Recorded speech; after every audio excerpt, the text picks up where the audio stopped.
بچے نبی علیہ السلام کو اللہ تعالیٰ نے معراج کا سفر عطا فرمایا. اس کے بھی دو حصے تھے.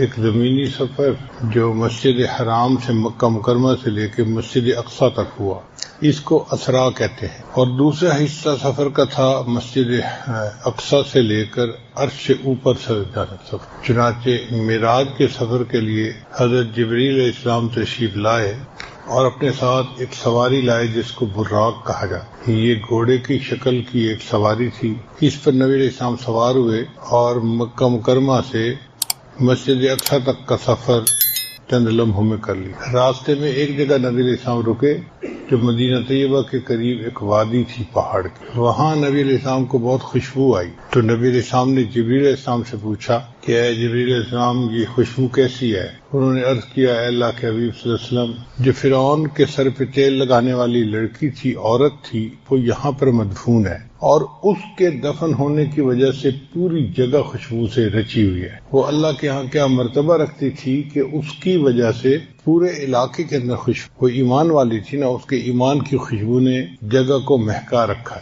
پھر 2 رکعت نماز نبی علیہ السلام نے ادا کی اور وہاں سے مسجد اقصیٰ تشریف لے گئے. مسجد اقصیٰ میں عجیب منظر تھا. تمام انبیاء تشریف لائے ہوئے تھے، یعنی ان کی روحیں اللہ تعالیٰ نے ان کو وہاں آنے کے لیے موقع دیا تو وہ مثالی اجسام کے ساتھ وہاں تشریف لائے تھے. جب نبی علیہ السلام پہنچے تو سب انبیاء صفوں کی حالت میں کھڑے ہو گئے اور جبریل علیہ السلام نے نبی علیہ السلام سے عرض کیا اے اللہ کے حبیب صلی اللہ علیہ وسلم، آپ انبیاء کی امامت فرمائیے. چنانچہ نبی علیہ السلام کو امام الانبیاء ہونے کا شرف حاصل ہو. پھر اس کے بعد سفر کا دوسرا حصہ شروع ہوا. اس کے لیے ایک اور سواری لائی گئی جس کا نام رف تھا. یہ رف جو ہے یہ ایلیویٹر کی قسم کی سواری تھی.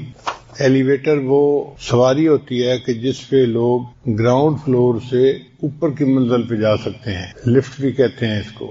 ہم ایک مرتبہ دنیا کے سب سے اونچے ٹاور پہ گئے، اس کی 100 سے زیادہ منزلیں تھیں. اللہ کی شان دیکھیں کہ جب ہم اس کے اندر کھڑے ہوئے دروازہ بند ہو گیا اور اس سواری نے اوپر کی طرف جانا شروع کر دی اور چند لمحوں میں جب ہم اس سواری سے باہر نکلے تو ہم 100 سے زیادہ منزلوں کے اوپر پہنچے ہوئے تھے. نیچے دیکھا تو حیران تھے کہ یا اللہ اتنا اونچا سفر ہم نے چند لمحوں میں طے کر. تو اسی طرح کی وہ سواری تھی رف جس میں نبی علیہ السلام اور جبریل علیہ السلام بیٹھے اور وہ سواری اوپر چلتی گئی حتیٰ کہ عرش کے اوپر پہنچ گئی. یہ خلا کا سفر تو بہت چھوٹا سفر ہے، اس کی تو کوئی حیثیت ہی نہیں ہے. وہ سواری تو خلا سے بھی اوپر.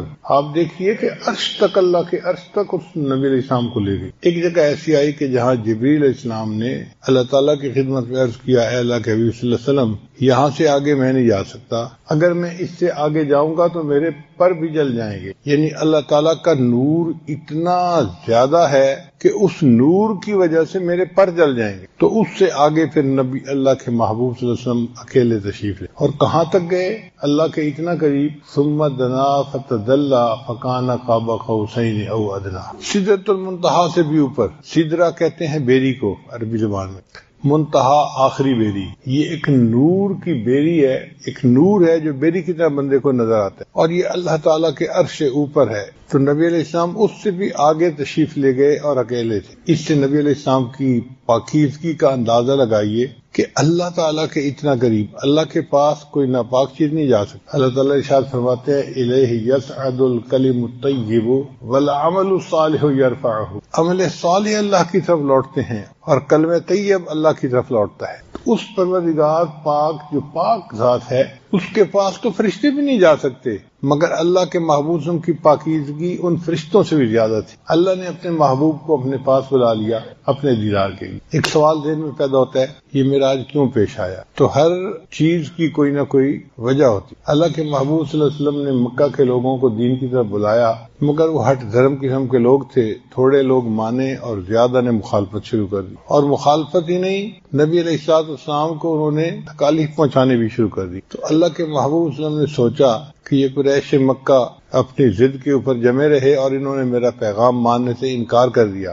میں اگر اپنے اور رشتہ داروں کے پاس جاؤں تو ہو سکتا ہے کہ وہ قدر کریں. اس زمانے میں رشتہ داری کی، قبیلے کی، تعلق کی بڑی قدر کی جاتی تھی. چنانچہ طائف ایک جگہ تھی، پہاڑی جگہ تھی، اور وہاں پر نبی علیہ السلام کے ماموں رشتہ دار رہتے تھے. یعنی نبی علیہ السلام کی جو والدہ تھی نا حلیمہ سعدیہ، تو بنو سعد قبیلہ کے لوگ وہاں رہتے تھے تو رشتے میں ماموں بنے. پھر وہ تو نبی علیہ السلام کو یہ امید تھی کہ ان سے تو میرا ماموں والا رشتہ ہے، اگر ان کے سامنے میں اللہ کی توحید کا پیغام پہنچاؤں تو ہو سکتا ہے یہ اس پیغام کو مان لیں. مگر دل میں ڈر بھی تھا کہ اگر نہ مانیں گے تو پھر کیا ہوگا. چنانچہ اللہ کے محبوب صلی اللہ علیہ وسلم نے اپنے طائف کے سفر کو خفیہ رکھا، اس کو عام نہیں کیا. اگر نبی علیہ السلام چاہتے تو ابو بکر عمر ساتھ ہوتے، اگر نبی علیہ السلام چاہتے تو سینکڑوں جان فدا کرنے والے عشاق ساتھ ہوتے. مگر اللہ کے نبی صلی اللہ علیہ وسلم سمجھتے تھے کہ اگر میں وہاں گیا اور انہوں نے بات نہ مانی تو پھر مکہ کے مشرک تو اور تیز جری ہو جائیں گے، جرت بڑھ جائے گی کہ اپنوں نے بات نہیں مانی تو ہمارے پاس کیوں آئے ہیں. اب اللہ کے محبوب صلی اللہ علیہ وسلم نے اپنے ساتھ کوئی خادم نہیں لیا، اکیلا سفر کی. آپ غور کیجئے کہ مکہ مکرمہ کی گرمی 50 ڈگری سینٹی گریڈ کی گرمی ہوتی، اس میں خشک پہاڑوں کا سفر کرتے کرتے اللہ کے محبوب صلی اللہ علیہ وسلم اکیلے طائف پہنچے. طائف کا سفر تقریباً 80 کلومیٹر دور بنتا ہے مکہ سے، یعنی ایک موٹا اندازہ لگائے کہ یہاں سے فیصل آباد کا سفر. اب ایک آدمی کو پیدل چل کے سفر کرنا پڑے یہاں سے فیصل آباد تو کتنا وہ تھک جاتا ہے، کتنی بھوک لگتی ہے، کتنی پیاس لگتی. اللہ کے محبوب صلی اللہ علیہ وسلم نے یہ سفر اکیلے فرمایا. جب وہاں تشریف لے گئے تو وہاں پر 3 بڑے سردار تھے جو طائف میں رہتے تھے. ایک کو آپ صلی اللہ علیہ وسلم نے اللہ کا پیغام پہنچایا تو اس نے جواب دے دیا کہ جی نہیں، میں آپ کی بات کو نہیں مانتا. پھر دوسرے کے پاس پیغام پہنچایا، اس نے کہا جی کہ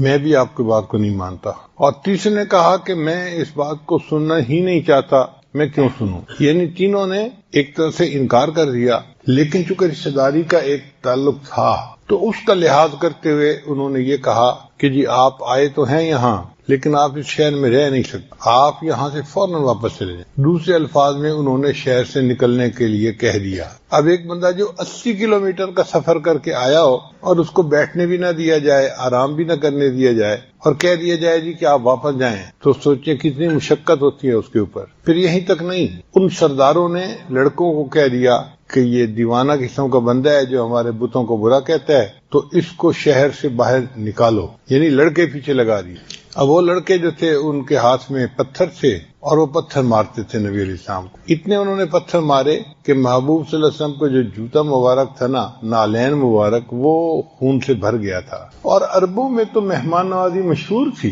ایک بندہ 80 کلومیٹر کا سفر پیدل طے کر کے آیا ہے، انہوں نے روٹی پانی بھی نہیں پوچھا اور اسی بھوک کی حالت میں، تھکاوٹ کی حالت میں نبی علیہ السلام کو شہر سے باہر جانا پڑا. اور اوپر جو انہوں نے ہیوملٹی کی وہ اس کے علاوہ تھی، اپنی طرف سے تو انہوں نے بے عزت کر کے نکال دی. جب نبی علیہ السلام شہر سے باہر آ کر بیٹھے تو اللہ کے حبیب صلی اللہ علیہ وسلم کا دل بہت مغموم تھا. نبی علیہ السلام نے اس وقت ایک دعا مانگی، اللہم الیک اشکو ضعف قوتی وقلت حیلتی وہوانی علی الناس. اے اللہ، میں اپنی قوت کی کمزوری کی اور اسباب کی قلت کی اور لوگوں کے سامنے اپنے کمزور ہونے کا شکوہ آپ کے سامنے عرض کرتا ہوں. انت ارحم الراحمین. اے اللہ، آپ سب رحم کرنے والوں سے زیادہ رحم کرنے والے ہیں. الی من تکلنی الی عدو یتجہمنی. اے اللہ، آپ مجھے دشمن کے سپرد کرتے ہیں جو میرے اوپر تو شروع ہوتا ہے، غصہ کرتا ہے. او الی قریب ملکتہ امری. یا کسی قریب کو کہ اس کے حوالے آپ نے میرے امر کو کر دیا. علم تکن غضبان علی فلا ابالی. اے اللہ، اگر آپ مجھ سے ناراض نہیں ہیں تو پھر مجھے کسی چیز کی پرواہ نہیں ہے. ان عافیتوں کا اوسع لی. آپ کی عافیت میرے لیے بہت وسیع ہے. اعوذ بنور وجہک الذی اشرقت لہ الظلمات. اے اللہ، میں آپ کے چہرے کے اس نور کے طفیل مانگتا ہوں جس سے کہ دنیا کی ظلمتیں ختم ہو گئیں. وصلح علیہ امر الدنیا والآخرہ. اور دنیا اور آخرت کے سب کام اس سے سنور گئے کہ آپ کا غصہ میرے اوپر ہو یا آپ مجھ سے ناراض ہوں. لکل اتبا حتی تردا. اللہ، آپ کو اس وقت تک منانا ضروری ہے جب تک کہ آپ راضی نہیں ہو جاتے. آپ ذرا اندازہ لگائیے اس دعا کے الفاظ کا کہ محبوب صلی اللہ علیہ وسلم نے کتنی عاجزی کے ساتھ اللہ کے سامنے فریاد عرض کی. لا حول ولا قوت الا بک. اللہ، آپ کے سوا کوئی قوت نہیں. تو آپ صلی اللہ علیہ وسلم ایک جگہ پر بیٹھے، تھکے ہوئے تھے اور بہت مغموم تھے. قریب انگوروں کا ایک باغ تھا. ایک آدمی تھا، اس کا نام تھا اداس. وہ وہاں مزدوری کرتا تھا، مگر آیا ہوا کسی اور علاقے کا تھا. جیسے اس شہر میں بہت سارے لوگ مزدوری کرنے والے ہوتے ہیں، کوئی فیصل آباد سے آتا ہے، کوئی سندھ سے آتا ہے، کوئی بنو سے آتا ہے، کوئی اور شہروں سے آتا ہے. تو وہ دور سے آیا ہوا. اس نے جب دیکھا کہ ایک آدمی ہے جو آئے ہیں اور تھکے ہوئے ہیں اور بیٹھ گئے ہیں، تو اس کو خیال آیا کہ بھئی میں ان کو کچھ کھانا پینا تو دوں. تو اس نے اپنے باغ کے مالک سے پوچھا. تو مہمان نوازی تو ان کی فطرت میں تھی. وہ اگرچہ باغ کا مالک کافر تھا، شیبہ کا اور ان کا باغ تھا، اس نے اجازت دے دی. چنانچہ اداس کچھ انگور لے کے نبی اسلام کی خدمت میں آیا اور اس نے آ کر انگور پیش کیے، پانی دیا. نبی علیہ السلام نے انگور کھائے، پانی پیا تو طبیعت کچھ بحال ہوئی. تو نبی علیہ السلام نے اس سے تعارف پوچھا، بھئی تم کہاں سے ہو؟ اس نے کہا جی میں تو نینوا کا رہنے والا ہوں اور وہاں سے یہاں آیا ہوں اپنی مزدوری کے لیے. تو نبی علیہ السلام نے فرمایا اچھا آپ یونس علیہ السلام کے علاقے کے رہنے والے ہیں؟ وہ نام سن کر حیران ہو گیا کہ جی آپ ان کو کیسے جانتے ہیں؟ چونکہ یونس علیہ السلام اس علاقے میں پیغمبر گزرے تھے اور ان کے نام کو کوئی باہر کی دنیا کا بندہ جانتا ہی نہیں تھا. تو نبی علیہ السلام کی زبان سے یہ لفظ سن کے وہ بڑا حیران ہوا. تو نبی السلام نے فرمایا کہ وہ میرے بھائی تھے، وہ بھی اللہ کے نبی تھے اور میں بھی اللہ کا نبی ہوں، اور اللہ ہی نے مجھے اس کا بارے میں بتایا ہے. تو اس کے دل میں نا ایمان کا نور پیدا ہو گیا کہ یہ بندہ جو پیغمبر علیہ السلام کی بات کر رہا ہے یہ بندہ عام بندہ نہیں ہے، یہ واقعی اللہ کا ہے. تو بہرحال پھر اس کے بعد 2 فرشتے آئے. ان فرشتوں نے نبی علیہ السلام کی خدمت میں عرض کیا کہ اللہ کے حبیب صلی اللہ علیہ وسلم اللہ نے ہمیں بھیجا ہے، میں پہاڑوں کا فرشتہ ہوں اور مجھے یہ اللہ نے کہا ہے کہ آپ سے آ کر پوچھوں کہ اگر آپ اجازت دیں تو میں 2 پہاڑوں کو ٹکرا کر یہ پوری جو بستی ہے نا ان کے لوگوں کو ختم کر دیا جائے، نیست و نابود کر دیا. یعنی جن لوگوں نے آپ کی اتنی بے اکرامی کی ہے اب آپ اجازت دے دیجئے، ہم ان کا نام و نشان مٹا دیتے. 2 پہاڑوں کو ٹکرانا فرشتے کے لیے کون سا مشکل تھا؟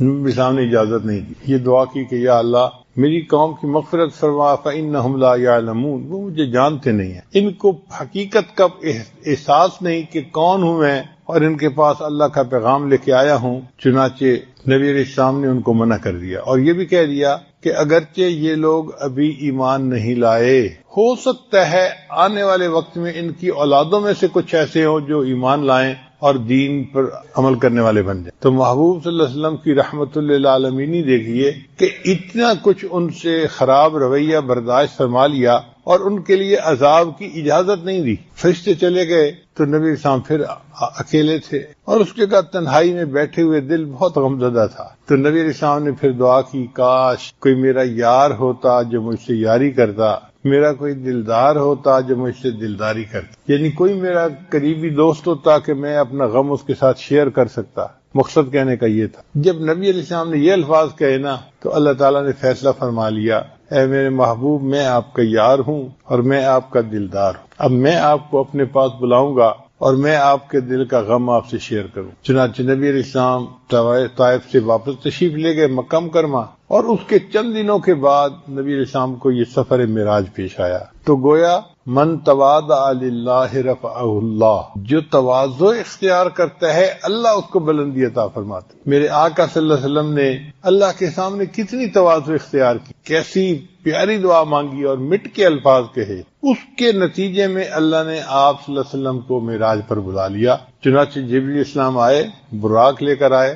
تو نبی علیہ السلام اس وقت گھر میں آرام کر رہے تھے. تو جبریل اسلام نے آ کر نبی علیہ السلام کے قدموں کو بوسہ دیا، پاؤں کے تلوے جو ہوتے ہیں نا ان کو بوسہ دیا. آ کے ایسے نہیں جگایا جیسے ایک لڑکا دوسرے لڑکے کو ہاتھ سے ہلا کے جگاتا ہے، ادب کے خلاف. انہوں نے آ کے نبی علیہ السلام کے پاؤں کا جو نیچے کا حصہ ہے نا اس کو بوسے دی. تو نبی علیہ السلام کی آنکھ کھل گئی. پوچھا کون؟ میں آپ کا خادم جبریل، اللہ نے آپ کو یاد فرمایا ہے. تو نبی علیہ السلام اس گھر سے چل کر حرم میں آئے، یعنی جہاں مسجد جس کو مسجد حرام کہتے ہیں، جہاں بیت اللہ ہے، اس مسجد میں آپ تشریف لائے. وہاں آ کے آپ نے وضو فرمایا اور نماز ادا فرمائی. اس دوران اللہ نے فرشتوں کو بھیجا جنہوں نے محبوب صلی اللہ علیہ وسلم کے سینے انور کو زمزم سے دھویا. یعنی یوں سمجھے کہ یہ نبی علیہ السلام کے مبارک لطائف تھے جن کو اللہ تعالیٰ بالکل اور زیادہ پاک صاف کرنا چاہتے تھے اور نور سے بھرنا چاہتے. چنانچہ نور سے ان کو بھر دیا گیا اور پھر یہاں سے آپ براق پر تشریف فرما ہوئے اور مسجد حرام سے آپ مسجد اقصی تشریف لے گئے. جب مسجد اقصی تشریف لے گئے تو وہاں نبی علیہ السلام نے نماز کی امامت فرمائی. نماز پہلے انبیاء کو بھی ملی، یہ پہلے سے تھی مگر کامل نہیں تھی۔ بعض انبیاء کو رکوع اور قیام ملا، اسی کو نماز کہتے ہیں، اس لیے ان کے بارے میں اللہ فرماتے ہیں وَرْكَعُوا مَعَ الرَّاكِعِينَ، رکوع کرنے والوں کے ساتھ تو بھی رکوع کرو، کیونکہ رکوع کرنا ایک بڑی عبادت کا حصہ سمجھا جاتا تھا۔ پھر اللہ نے اپنے محبوب صلی اللہ علیہ وسلم کو رکوع سے آگے سجدے کی بھی نعمت عطا فرمائی۔ اس وقت تک اتحیات نہیں تھی نماز میں، یوں سمجھیں کہ سجدہ کر کے سلام پھیر دیتے تھے، یہ نماز تھی اس وقت۔ تو نبی علیہ السلام نے امامت فرمائی، سب انبیاء نے ان کے پیچھے نماز پڑھی، اور نبی علیہ السلام معراج پر تشریف لے گئے۔ پھر آپ نے رف پر سواری کی، اور رف سواری جو تھی وہ آپ کو لے کر آسمانوں کی طرف گئی، سیدھا اوپر کی طرف گئی، ایسے مقام پر گئی کہ ایک جگہ پر جا کر جبریل علیہ السلام بھی اس سواری سے اتر گئے کہ اللہ کے حبیب صلی اللہ علیہ وسلم میں اس سے آگے نہیں جا سکتا ورنہ میرے پر نور کی شدت کی وجہ سے جل جائیں گے۔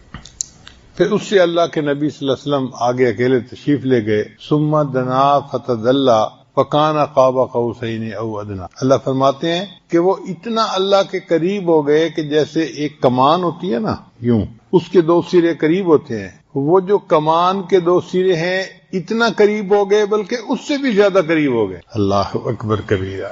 اللہ نے اپنے پیارے محبوب صلی اللہ علیہ وسلم کو کتنا قرب عطا کی۔ پھر اس کے بعد اللہ نے اپنے محبوب سے باتیں کی، فَأَوْحَى إِلَىٰ عَبْدِهِ مَا أَوْحَى، اللہ نے وحی کی اپنے محبوب کی طرف جو چاہا وحی کی، اور اس راز کو کوئی نہیں جانتا، اللہ جانتے ہیں یا ان کے محبوب صلی اللہ علیہ وسلم۔ تاہم اتنا ضرور ہے عزیز طلباء کہ جب نبی علیہ السلام اللہ کے سامنے تشریف لے گئے، حاضر ہوئے، تو نبی علیہ السلام نے یہ الفاظ کہے، التحیات للہ والصلوات والطیبات۔ ان تینوں الفاظ سے اللہ کی حمد بیان ہوتی ہے، تعریف ہوتی ہے۔ التحیات، زبان سے جو تعریفیں کی جاتی ہیں ان کو التحیات کہتے ہیں۔ والصلوات، جو بدن سے عبادت کی جاتی ہے اس کو صلوات کہتے ہیں۔ والطیبات، اور جو مال خرچ کیا جاتا ہے اللہ کے راستے میں اس کو طیبات کہتے ہیں۔ تو نبی علیہ السلام نے جا کر تین باتیں کہیں کہ اے اللہ، جو قولی عبادتیں ہیں یا بدنی عبادتیں ہیں یا مالی عبادتیں ہیں وہ ساری کی ساری آپ ہی کے لیے، آپ کو سجدی ہیں، اور یہ سب عبادتیں آپ کے لیے۔ التحیات للہ والصلوات والطیبات۔ اب یہاں پر طالب علم کے ذہن میں سوال پیدا ہوتا ہے کہ نبی علیہ السلام نے سلام کیوں نہیں کیا؟ حالانکہ شریعت تو یہ کہتی ہے کہ جب کوئی دو بندے ملیں، افشوا السلام بینکم، تم سلام کو اور زیادہ پھیلاؤ اور ایک دوسرے کو سلام کرو۔ تو نبی علیہ السلام نے سلام کیوں نہیں کیا؟ علماء نے اس کی وجہ لکھی کہ دیکھیں دو بندے جب ملتے ہیں نا تو ایک دوسرے کو سلام کرتا ہے، سلام دعا ہے، السلام علیکم، آپ کے اوپر سلامتی ہو، یعنی اللہ آپ کو پریشانیوں سے مصیبتوں سے محفوظ کرے اور آپ ہر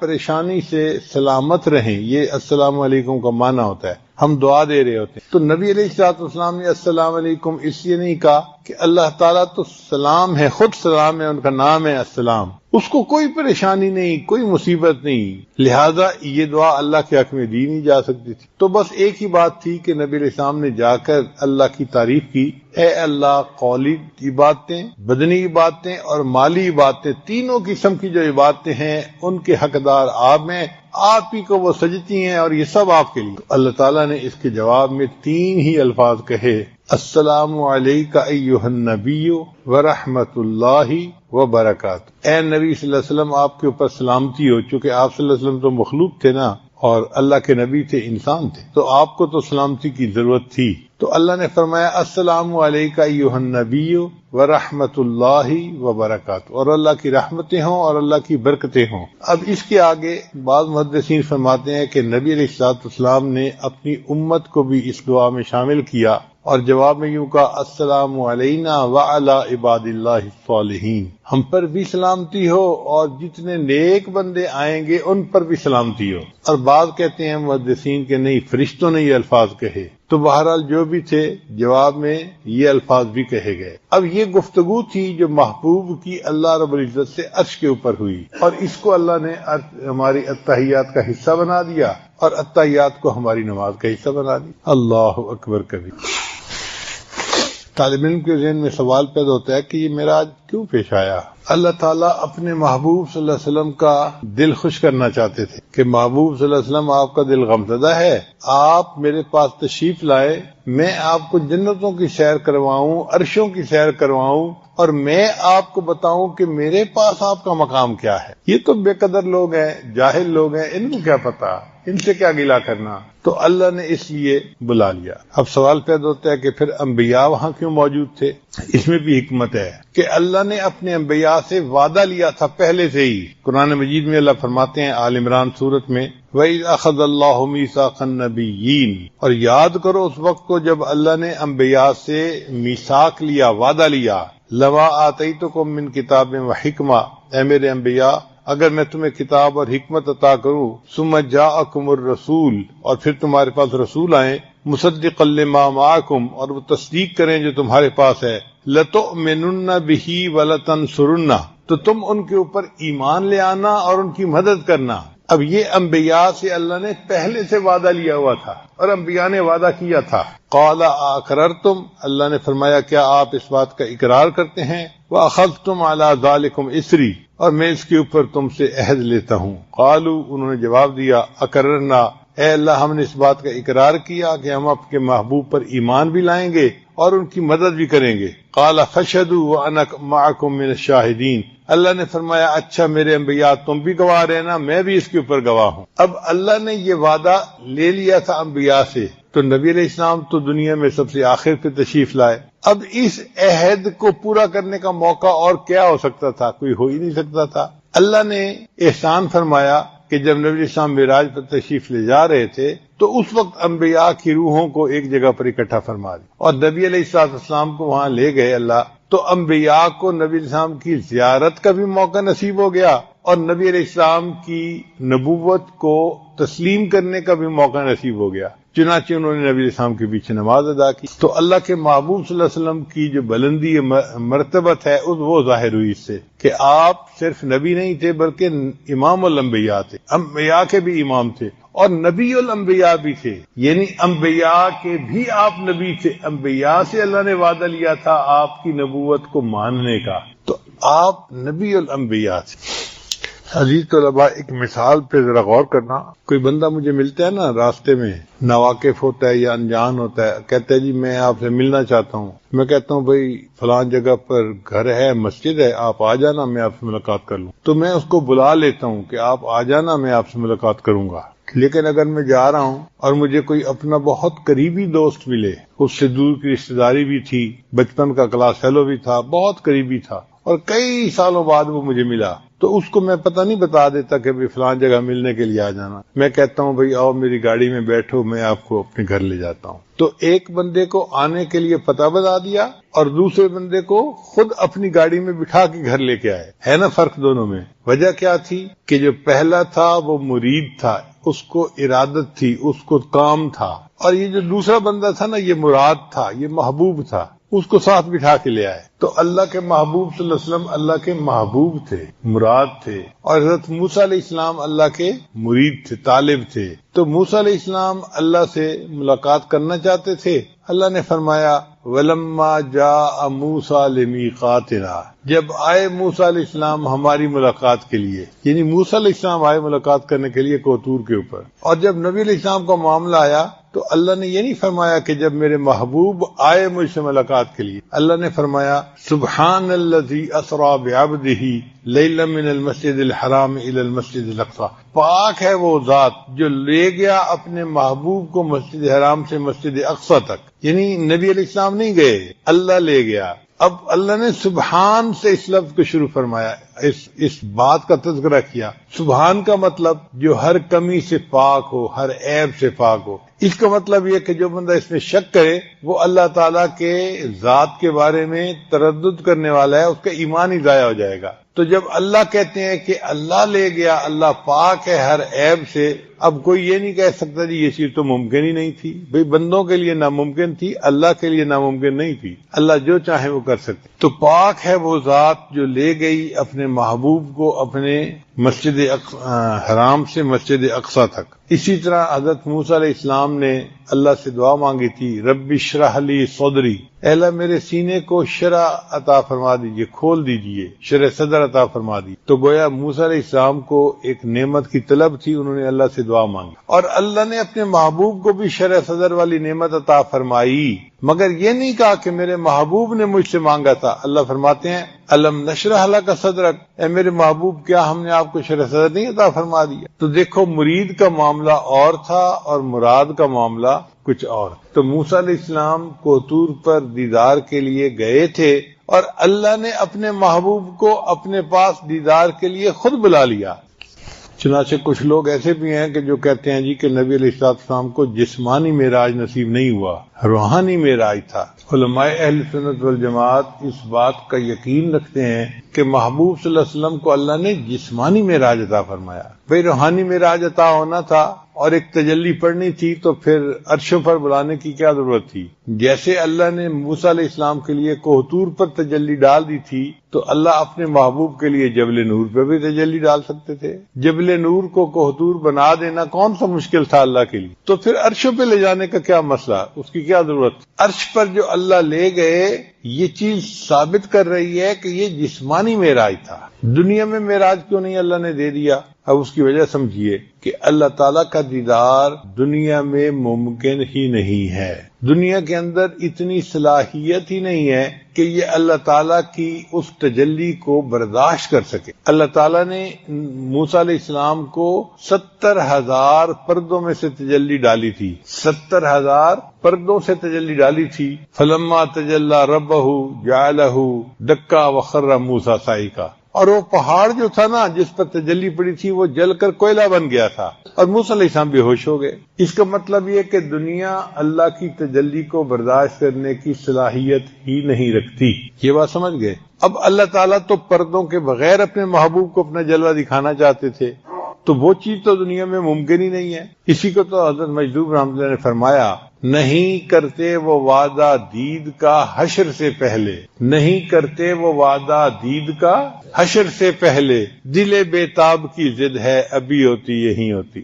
دل بیتاب تو یہ چاہتا ہے اللہ آپ کا دیدار ابھی ہوتا اور یہی ہو جاتا، مگر اللہ فرماتے ہیں نہیں میرے بندے، تم جب آخرت میں آؤ گے نا میرے پاس تو میں وہاں دیدار کرواؤں گا۔ نہیں کرتے وہ وعدہ دید کا حشر سے پہلے، دل بیتاب کی ضد ہے ابھی ہوتی یہی ہو۔ تو اللہ تعالیٰ اپنے محبوب صلی اللہ علیہ وسلم کو پردوں کے بغیر دیدار کروانا چاہتے، وہ دنیا میں پاسبل نہیں تھا۔ اللہ نے فرمایا اچھا میرے محبوب، میں آپ کو عرشوں کے اوپر بلاتا ہوں جہاں دنیا کے قاعدے قانون نہیں لگ سکتے، وہ جگہ ہی الگ ہے۔ چنانچہ رف سواری کو بھیجا گیا اور اللہ نے اپنے محبوب کو عرشوں کے اوپر بلا لی، اور وہاں اللہ کے محبوب صلی اللہ علیہ وسلم کو پردوں کے بغیر اللہ رب العزت کا دیدار نصیب ہو۔ یہ نعمت وہ ہے جو مومن کو جنت میں نصیب ہوگی، اور اللہ نے اپنے محبوب صلی اللہ علیہ وسلم کو یہ دنیا میں ہی اپنے پاس بلا کر عطا کر دی۔ اس کی مثال یوں سمجھیں کہ جیسے جنتی ہونے کا پتہ قیامت کے دن ہر مومن کو چلے گا، لیکن کچھ ایسے بھی صحابہ تھے کہ جن کو جنتی ہونے کی بشارت اللہ نے دنیا میں عطا فرما دی اپنے محبوب کی زبان سے، تو ان کو عشرہ مبشرہ کہتے ہیں۔ 10 صحابی ایسے تھے کہ جن کو دنیا میں اللہ کے محبوب نے جنتی ہونے کی بشارت عطا فرما دی، تو ان کو اللہ نے دنیا میں جنت کی بشارت عطا فرما دی، اور باقی لوگوں کو قیامت کے دن بشارت ملے گی۔ اسی طرح باقی لوگوں کو قیامت کے دن اللہ کا دیدار ہوگا، باقی انبیاء کو بھی قیامت کے دن اللہ کا دیدار ہوگا، اور اپنے محبوب کو اللہ نے دنیا کی زندگی میں اپنے پاس بلا کر اپنا دیدار عطا فرما دی۔ حکمت کیا تھی اس میں؟ حکمت یہ تھی کہ جتنے انبیاء دنیا میں تشریف لائے وہ سارے اللہ کے وجود کی گواہی دیتے تھے، مگر بن دیکھے دیتے تھے، یعنی سنی سنائی بات تھی۔ لا الہ الا اللہ، اس کو کیا کہتے ہیں؟ نفی اثبات۔ کیا کہتے ہیں؟ لا الہ نفی کو کہتے ہیں، اور الا اللہ اس بات کو کہتے ہیں کہ کوئی معبود نہیں سوائے اللہ کے۔ تو جتنے انبیاء نے یہ گواہی دی سب نے بن دیکھے دی، اللہ کو کسی نے نہیں دیکھا، سنی سنائی بات ہے۔ وہ جانتے تھے کہ اللہ کو کوئی نہیں دیکھ سکتا، مگر انہوں نے ایمان کی وجہ سے گواہی دی۔ ان کی گواہی بڑی معتبر۔ ایک بندہ سنی سنائی بات پہ گواہی دیتا ہے تو وہ گواہی مضبوط ہوتی ہے، اور ایک بندہ اس چیز کو دیکھ کے آتا ہے پھر گواہی دیتا ہے تو یہ گواہی اثبت ہوتی ہے، اس سے بھی زیادہ مضبوط ہوتی ہے۔ اس کی مثال یوں سمجھیں کہ آپ میں سے کئی لوگ ہیں کہیں گے جی امریکہ ہے امریکہ ہے امریکہ ہے، مگر یہ سنی سنائی باتیں ہوں گی، لوگوں سے سنی ہے، ٹی وی پہ سنی ہے، اخباروں میں پڑھا ہے، سنی سنائی بات ہے۔ اب مجھے اللہ نے وہاں جانے کی توفیق عطا فرمائی تو میں اس کو دیکھ کے آیا ہوں۔ اب میں آپ کے سامنے اگر گواہی دوں کہ بھئی امریکہ ایک ملک ہے اور اس کا ایئرپورٹ نیو یارک ایسا ہے، واشنگٹن ایسا ہے، فلاں ایسا ہے، تو میری گواہی اور اس بندے کی گواہی میں زمین آسمان کا فرق ہوگا۔ اس بندے کی گواہی سنی سنائی اور میری گواہی دیکھی دکھائی۔ بات سمجھ آ گئی نا؟ اس کو کہتے ہیں لیس الخبر کالمعائنۃ، کہ جو خبر ہوتی ہے نا وہ مشاہدے کی طرح نہیں بن سکتی۔ سن کے بات کرنا اور چیز ہوتی ہے، دیکھ کے بات کرنا اور چیز ہوتی ہے۔ تو باقی سب انبیاء کا جو ایمان تھا وہ خبر کا تھا، اور میرے آقا صلی اللہ علیہ وسلم کا جو ایمان تھا وہ معائنے کا اور مشاہدے کا ہی۔ تو محبوب صلی اللہ علیہ وسلم کی بلندی درجات کا پتہ چلتا ہے کہ دنیا میں اللہ نے محبوب کو وہ نعمت عطا فرمائی جو باقی انبیاء کو بھی آخرت میں جا کر ملے گی۔ تو محبوب صلی اللہ علیہ وسلم کی فضیلت ثابت ہو گئی۔ اب سوال پیدا ہوتا ہے کہ انبیاء کی امامت نبی علیہ الصلوۃ والسلام نے معراج پر جانے سے پہلے فرمائی، آ کے فرماتے تو اور اچھا ہوتا۔ تو علماء نے جواب دیا کہ پہلے انبیاء کو نماز کا کچھ حصہ ملا تھا، ادھوری نماز ملی تھی، قیام ملا تھا، رکوع ملا تھا، اور سجدہ نبی علیہ السلام کو ملا۔ اور پھر اس میں جو تکمیل ہوئی نا وہ عرش پہ جا کے ہوئی کہ اتحیات کا مضمون جو بنا، میں نے ابھی آپ کے سامنے جو کھولا۔ تو اگر نبی علیہ السلام آ کر پڑھاتے تو جو نماز نبی علیہ الصلوۃ والسلام کو ملی وہی کامل نماز باقی انبیاء کو بھی مل جاتی، پھر فضیلت کہاں رہ جاتی؟ اللہ اپنے محبوب صلی اللہ علیہ وسلم کو فضیلت دینا چاہتے تھے تو اللہ تعالیٰ نے فرمایا میرے محبوب صلی اللہ علیہ وسلم آپ انبیاء کی امامت پہلے کروا لیں تاکہ جتنی نماز ان کو ملی وہ اپنی نماز پڑھ لیں۔ جب آپ واپس آئیں گے تو آپ اور آپ کی امت کو میں کامل نماز پڑھنے کی توفیق عطا فرما دوں۔ فرشتے بھی نماز پڑھتے ہیں مگر ان کی نماز بھی ادھوری۔ نبی صاحب نے فرمایا کچھ فرشتے قیام کی حالت میں ہیں، ساری زندگی قیام میں رہیں گے، کچھ رکوع میں ہیں، ساری زندگی رکوع میں رہیں گے، کچھ سجدے میں، ساری زندگی سجدے میں رہیں گے، کچھ اتحیات میں ہیں، ساری زندگی اتحیات پہ رہیں گے۔ تو فرشتے بھی نماز کا ایک ایک رکن ادا کرتے ہیں۔ اللہ کی شان دیکھیے، اللہ نے اپنے محبوب کی امت پر کتنا احسان فرمایا۔ اللہ نے سب ارکان کا مجموعہ انسان کو عطا فرما دیا، ہم قیام سے لے کے اتحیات تک کے سارے ارکان ادا کرتے ہیں۔ جب نبی علیہ السلام اللہ سے ملاقات کے بعد اللہ سے ملاقات کر کے آنے لگے تو اللہ تعالیٰ نے فرمایا میرے محبوب صلی اللہ علیہ وسلم میں آپ کو ایک تحفہ دیتا ہوں۔ تو نبی صاحب بڑے خوش ہوئے، بھئی کوئی محبوب کسی کو گھر بلائے اور تحفہ دے تو خوشی کی بات ہے نا۔ وہ تحفہ کیا تھا؟ اللہ نے فرمایا آپ کی امت روزانہ 50 مرتبہ نماز پڑھے گی۔ تو نبی علیہ السلام بڑے خوش ہو گئے، اے اللہ کے حبیب صلی اللہ علیہ وسلم میری امت 50 نمازیں پڑھے گی، میں ان کو پیغام پہنچا دوں۔ اور اللہ تعالیٰ نے امت کے ساتھ رحمت کا معاملہ کرنے کا بھی فیصلہ فرما دیا۔ شاعر کہتا ہے جو یاد مصطفیٰ سے دل کو بہلایا نہیں کرتے حقیقت میں وہ لطف زندگی پایا نہیں کرتے۔ جو یاد مصطفیٰ سے دل کو بہلایا نہیں کرتے حقیقت میں وہ لطف زندگی پایا نہیں کرتے۔ محمد عرش پر پہنچے تو خود خالق نے فرمایا یہ اپنا گھر ہے اپنے گھر میں شرمایا نہیں کرتے۔ گناہ گاروں کو ہم بخشیں گے تم سے وعدہ کرتے ہیں، گناہ گاروں کو ہم بخشیں گے تم سے وعدہ کرتے ہیں، محمد ہم کبھی جھوٹی قسم کھایا نہیں کرتے۔ اللہ نے فرمایا میرے محبوب صلی اللہ علیہ وسلم ہم کبھی جھوٹی قسم نہیں کھاتے، اور میں قسم اٹھا کر کہتا ہوں کہ آپ کے امت کے گناہ گاروں کی میں بخشش کر دوں گا۔ تو نبی علیہ السلام بہت خوش ہوئے اور پھر واپس تشریف لے آئے۔ جب واپس تشریف لے آئے تو ایک آسمان پر حضرت موسیٰ علیہ السلام انتظار میں بیٹھے ہوئے تھے۔ ملاقات ہوئی تو موسیٰ علیہ السلام نے پوچھا اے اللہ کے حبیب صلی اللہ علیہ وسلم اللہ نے آپ کو کوئی تحفہ دیا؟ تو نبی صاحب نے بتایا کہ میری امت کو 50 نمازیں ملی۔ انہوں نے عرض کیا اے اللہ کے حبیب صلی اللہ علیہ وسلم میری امت پر صرف 2 نمازیں فرض تھیں، موسیٰ علیہ السلام کے زمانے میں 2 نمازیں فرض تھیں، اور میرے امتیوں پر یہ 2 نمازیں پڑھنا بھی مشکل تھا، 50 نمازیں تو بہت زیادہ ہیں۔ آپ اللہ کی بارگاہ میں جا کر عرض کریں کہ اللہ تعالیٰ ان میں تخفیف کر دیں، ہلکا کر دیں، ڈسکاؤنٹ دے دیں۔ چنانچہ نبی علیہ السلام واپس اللہ تعالیٰ کی طرف عروج کر کے گئے، عرض کیا تو اللہ تعالیٰ نے 5 نمازیں کم کر دی، 50 کو 45 کر دیا۔ پھر موسیٰ علیہ السلام نے کہا اے اللہ کے وسلم یہ بھی زیادہ ہیں، تو نبی علیہ السلام پھر اللہ کے حضور پیش ہوئے اور کم کرنے کے لیے عرض کی، درخواست کی اللہ نے 40 کر دی. ہر دفعہ 5 نمازیں کم ہوتے ہوتے ہوتے ہوتے بالآخر نبی علیہ الصلوۃ والسلام جب تشریف لے گئے نا 9ویں دفعہ، تو اللہ نے فرمایا میرے محبوب آپ کی امت 5 نمازیں پڑھے گی مگر میں ان کو 50 نمازوں کا ثواب عطا فرماؤں. من جاء بالحسنۃ فلہ عشر امثالھا، جو ایک نیکی لائے گا میں 10 گنا عطا کروں گا. تو امت 5 نمازیں پڑھے گی، روزانہ 50 نمازیں پڑھنے کا ثواب ملوں گا. تو نبی علیہ السلام بہت خوش ہو گئے. پھر نبی علیہ السلام نے فرمایا کہ بھئی اب میرا دل نہیں چاہتا اور اللہ کے حضور جا کے کم کرنے کی ریکویسٹ کرنے کا، میری امت 5 نمازیں تو پڑھے گی اسے. اچھا کئی ایسے بھی نوجوان ہوتے ہیں جو کہتے ہیں کہ اللہ تعالیٰ کے محبوب ایک دفعہ اور چلے جاتے تو یہ 5 بھی نہ رہتی. بیوقوف لوگ. اس کی مثال ایسے ہے کہ جیسے ایک چھوٹا بچہ کسی نوجوان کو کہے کہ تمہارا جو نکاح ہوا ہے نا تمہاری پسندیدہ لڑکی کے ساتھ، آج تم اگر مسجد میں نہ آتے نا تو نکاح نہ ہوتا. تو آگے سے کیا جواب دے گا؟ کہے گا بے وقوف تو ہے بچہ، تجھے کیا پتا، میں نے تو اتنی دعاؤں کے بعد یہ وقت اللہ سے مانگا تھا، شکر ہے کہ میرا نکاح ہو گیا. ایسے ہی ہوتا ہے نا. تو بھائی شکر ہے کہ اللہ نے ہمیں نماز عطا فرمائی اور اس نماز کے ذریعے ہمیں اللہ سے ہم کلامی کا شرف حاصل ہو گیا. اگر نماز نہ ہوتی تو کوئی دوسری عبادت نہیں تھی کہ جس عبادت میں اللہ کا جلوہ انسان کو حاصل ہو سکتا. یہ نماز ہی ہے. تو یہ تو شکر ہے اللہ کا کہ اللہ تعالیٰ نے ہمیں نماز کی نعمت عطا فرمائی. یہ تو تحفہ ہے ہمارے لیے.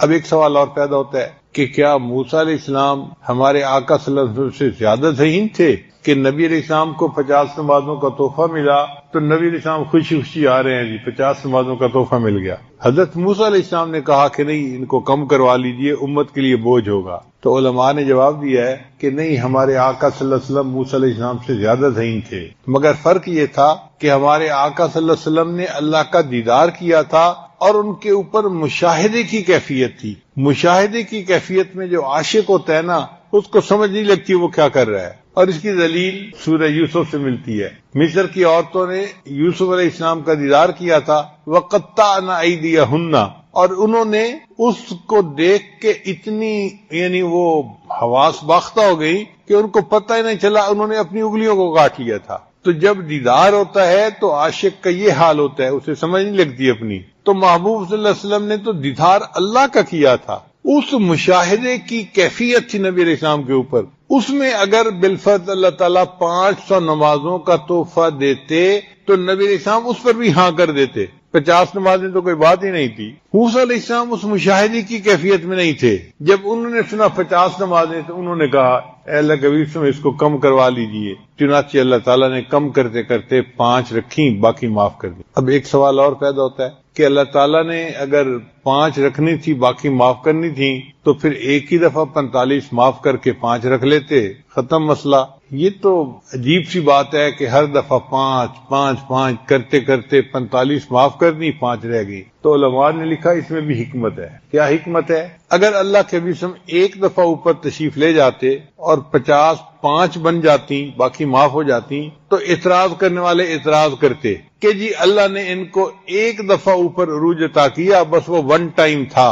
اللہ نے فرمایا نہیں، یہ 1 ٹائم عروج نہیں ہے، جتنی بار میرے محبوب چاہیں گے اتنی بار یہ میرے پاس اوپر آ سکیں گے. یہ ایک دفعہ کی بات نہیں ہے. چنانچہ نبی علیہ السلام نے 100 مرتبہ اوپر جانے کا 9 دفعہ اوپر جانے کا ارادہ کیا اور آپ صلی اللہ علیہ وسلم کو 9 مرتبہ یہ معراج حاصل ہوا. ہر دفعہ 5 کرتے کرتے بالآخر 5 رہ گئیں، 45 معاف ہو گئے. اب ایک سوال اور پیدا ہوتا ہے کہ نبی علیہ السلام نے مسجد اقصی میں تو 1,24,000 انبیاء کی امامت فرمائی، تو ان میں حضرت موسیٰ علیہ السلام ہی کیوں راستے میں انتظار میں تھے؟ حضرت آدم علیہ السلام ہوتے، حضرت ابراہیم علیہ السلام ہوتے، کوئی اور پیغمبر ہوتے، موسیٰ علیہ السلام ہی کیوں بیٹھے ہوئے تھے؟ علماء نے اس کا بھی جواب دیا. علماء نے کہا کہ وجہ یہ تھی کہ موسیٰ علیہ السلام اللہ کے ہم کلامی کرتے تھے، اور جب ہم کلامی کی جاتی ہے نا تو پھر بندے کا ملاقات کو دل چاہتا ہے. اس لیے موسیٰ علیہ السلام نے اللہ کو عرض کیا تھا رب ارنی انظر الیک، اے اللہ میں آپ کو دیکھنا چاہتا ہوں. اللہ نے فرما دیا لن ترانی، تو مجھے دنیا میں نہیں دیکھ سکتا. ایک شاعر نے شعر کہا لازم نہیں کہ سب کو ملے ایک سا جواب، لازم نہیں کہ سب کو ملے ایک سا جواب، آؤ نہ ہم بھی سیر کریں کوہ طور کی. کہ موسیٰ علیہ السلام کو اللہ نے جواب دے دیا تھا نہیں دیکھ سکتے، تو لازم نہیں کہ سب کو ایک سا جواب ملے، آؤ ہم بھی سیر کرتے ہیں ہو سکتا ہے کہ ہمیں ہاں میں جواب مل جائے، مگر وہ شاعر بیچارہ راز سے واقف نہیں تھا۔ اگر واقف ہوتا تو وہ یوں کہتا، لازم یہی ہے سب کو ملے ایک سا جواب، جاؤ اور تم بھی سیر کرو کوہ طور کی۔ جتنی مرتبہ کوہ طور چلے جاؤ، دنیا میں رہتے ہوئے اللہ کا دیدار کر ہی نہیں سکتے، سب کو ایک جیسا جواب ملے گا۔ تو حضرت موسیٰ علیہ السلام کو اللہ تعالیٰ نے دیدار سے انکار فرما دیا، مگر موسیٰ علیہ السلام کے دل میں تڑپ تو تھی نا، اللہ کو دیکھنے کی چاہت تو تھی، عاشق تو تھے نا۔ اب جب موسیٰ علیہ السلام کو پتہ چلا کہ اللہ نے اپنے محبوب صلی اللہ علیہ وسلم کو اپنے پاس عرش پہ بلایا ہے اور محبوب کو اللہ اپنا دیدار کروائیں گے، تو موسیٰ علیہ السلام نے سوچا میں تو اللہ کا دیدار نہ کر سکا، چلو میں عرش پہ جا کے راستے میں آسمان پہ بیٹھ جاتا ہوں، جب نبی علیہ السلام اللہ کا دیدار کر کے آئیں گے تو میں ان کا سب سے پہلے دیدار کروں گا۔ میں دیدار نہیں کر سکا تو جو کر کے آ رہے ہیں میں ان کا ہی دیدار سب سے پہلے کر لوں گا۔ یہ ایسے ہی ہے کہ ہمارے حضرت رحمۃ اللہ فرمایا کرتے تھے کہ شروع میں حج کا مجھے بڑا شوق ہوتا تھا، لیکن وسائل نہیں تھے تو میں حج پہ جا نہیں سکتا تھا۔ اب وہ جو حج کا جذبہ تھا نا، وہ مجھے چین سے بیٹھنے نہیں دیتا تھا۔ تو حضرت فرماتے ہیں کہ پھر میں کیا کرتا تھا کہ جو لوگ حج کر کے آتے تھے نا، میں جا کے ان کو دیکھا کرتا تھا، ان سے ملا کرتا تھا، اور دل میں کہا کرتا تھا اللہ میں تو حج پہ نہیں جا سکا، جو حج کر کے تیرا گھر دیکھ کے آئے ہیں میں ان کو تو دیکھ سکتا ہوں، میں ان کو دیکھ رہا ہوں۔ تو جس طرح ہمارے حضرت حج کر کے آنے والوں کو دیکھ کے دل کی حسرت مٹا لیتے تھے، حضرت موسیٰ علیہ السلام نے بھی یہی کیا۔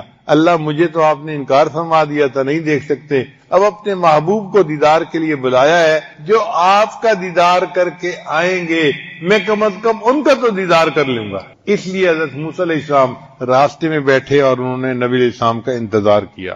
اس پورے سفر میں جانے اور آنے میں نبی علیہ السلام کو چند لمحے لگے، ٹائم زیادہ نہیں لگا۔ حدیث پاک میں آتا ہے کہ نبی علیہ السلام نے جو وضو فرمایا تھا نا، تو وضو کا پانی ابھی چل رہا تھا جب آپ واپس تشریف لے آئے۔ جس بستر پہ آپ صلی اللہ علیہ وسلم آرام فرما رہے تھے وہ بستر ابھی گرم تھا جب آپ واپس تشریف لے آئے۔ اس کا مطلب ہے چند لمحوں کا مسئلہ تھا، یعنی چند لمحوں میں اللہ کے نبی صلی اللہ علیہ وسلم تشریف لے بھی گئے عرشوں کے اوپر، اور پھر واپس بھی تشریف لائے، اور ٹائم ہی نہیں لگا۔ اب ٹائم نہیں لگا تو اس کا کیا مسئلہ ہے؟ اس کا مسئلہ بھی ذرا سمجھ لیجئے۔ دیہاتی علاقوں میں مرد جو ہوتے ہیں نا، وہ کھیتوں کے اندر کام کرتے ہیں، ہل چلاتے ہیں، اور صبح سویرے وہ نکلتے ہیں اذانوں کے وقت، اور ہل چلاتے چلاتے جب صبح کے 10 بجتے ہیں نا تو دھوپ بھی ہو جاتی ہے، اس وقت ان کو بھوک لگتی ہے اور ان کو کھانے کی ضرورت پیش آتی ہے، تو ان کی بیویاں ان کے لیے صبح کا ناشتہ لے کے کھیت میں جاتی ہیں۔ وہ تو پہلے سے انتظار میں ہوتے ہیں کہ کب بیوی آئے گی اور میرے لیے روٹی بھی ہوگی اور لسی بھی ہوگی، اور ان کو شدت سے پیاس لگی ہوتی ہے، پسینہ آیا ہوتا ہے۔ تو جیسے ہی وہ ہل چلاتے چلاتے بیوی پہ نظر پڑتی ہے نا، تو وہ ہل وہیں روک کے ایک طرف بیٹھ جاتے ہیں، پہلے ناشتہ کرتے ہیں بعد میں کام کرتے ہیں۔ یہ بات سمجھ آ گئی؟ اس کو پنجابی میں ایک شاعر نے یوں کہا، پیا لونگ دا لشکارا تے حالیاں نے ہل روک لے۔ لونگ کہتے ہیں وہ عورتیں جو یہ ناک کے اندر کوکا سا ڈالتی ہیں سونے کا، کہ جب لونگ کا لشکارہ پڑتا ہے نا تو حالی جو ہے وہ اپنا حل روک لیتے ہیں، کام بند کر دیتے ہیں کہ محبوب آ گئی، اب مجھے کام روکنا ہے اور پہلے ناشتہ کرنا ہے، بعد میں کام کروں گا۔ تو پیا لونگ دا لشکارا تے حالیاں نے حل روک لے۔ بالکل یہی معاملہ تھا کہ اللہ تعالیٰ کائنات کے نظام کو چلا رہے تھے، لیکن جب اللہ کے محبوب صلی اللہ کے پاس تشریف لے گئے تو اللہ نے بھی یہی فیصلہ فرمایا، میرے محبوب آپ میرے پاس آئے ہیں،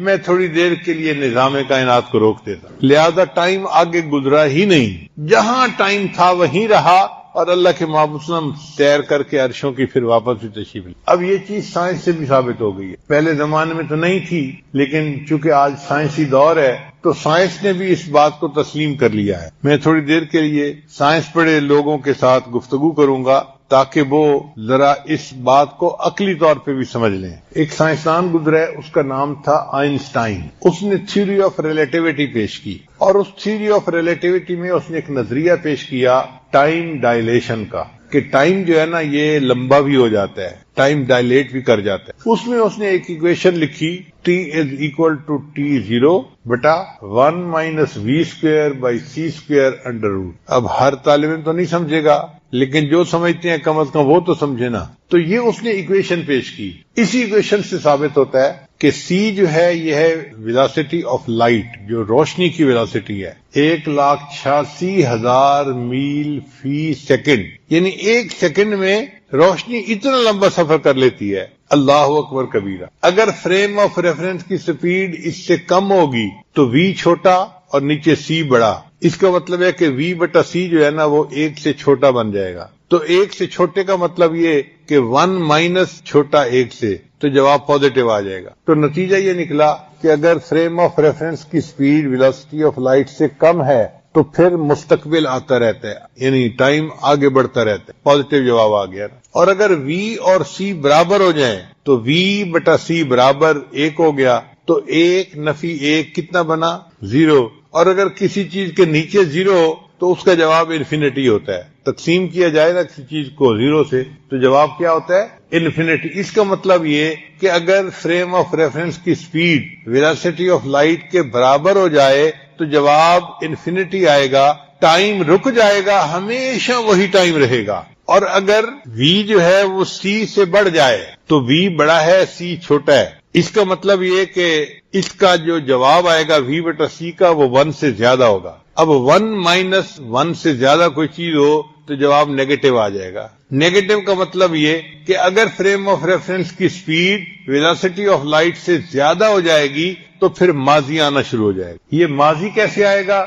آپ دیکھتے ہیں کرکٹ کے جو ہے نا جب گیم ہو رہی ہوتی ہے تو ایک لڑکا شاٹ کھیلتا ہے اور بڑی اچھی شاٹ ہوتی ہے، تو اس شاٹ کو پھر ٹی وی والے ری پلے کر کے دکھا دیتے ہیں. آپ دوبارہ پھر اسی شاٹ کو کھیلتے ہوئے دیکھتے ہیں، وہ تو کھیل چکا مگر انہوں نے اس کو ری پلے کر کے دکھا دیا. تو اگر ویلاسٹی آف لائٹ سے فریم آف ریفرنس کی سپیڈ زیادہ ہو جائے تو انسان کی زندگی میں مستقبل کی بجائے ماضی آنا شروع ہو جائے گا. یعنی جو وہ اعمال کر چکا ہے وہ سارے ری پلے ہونا شروع ہو جائیں گے. یہی قیامت کے دن ہوگا کہ اللہ تعالیٰ بعض لوگوں کو اپنے سامنے کھڑا کریں گے اور ان کی زندگی کے کچھ لمحات کو، کچھ واقعات کو، کچھ گناہوں کو ری پلے کر کے دکھائیں گے. میرے بندے دیکھ تو نے یہ کیا. وہ اپنی آنکھوں سے دیکھے گا کہ ہاں میں یہ کر رہا تھا اور اللہ مجھے دکھا رہے ہیں. اس کا مطلب یہ کہ ٹائم میں مستقبل بھی آ سکتا ہے اور حال بھی رہ سکتا ہے اور ماضی بھی آ سکتا ہے. اگر سائنس اس چیز کو ثابت کر رہی ہے تو ہوا کیا تھا؟ جب اللہ نے اپنے محبوب کو معراج کے لیے بلایا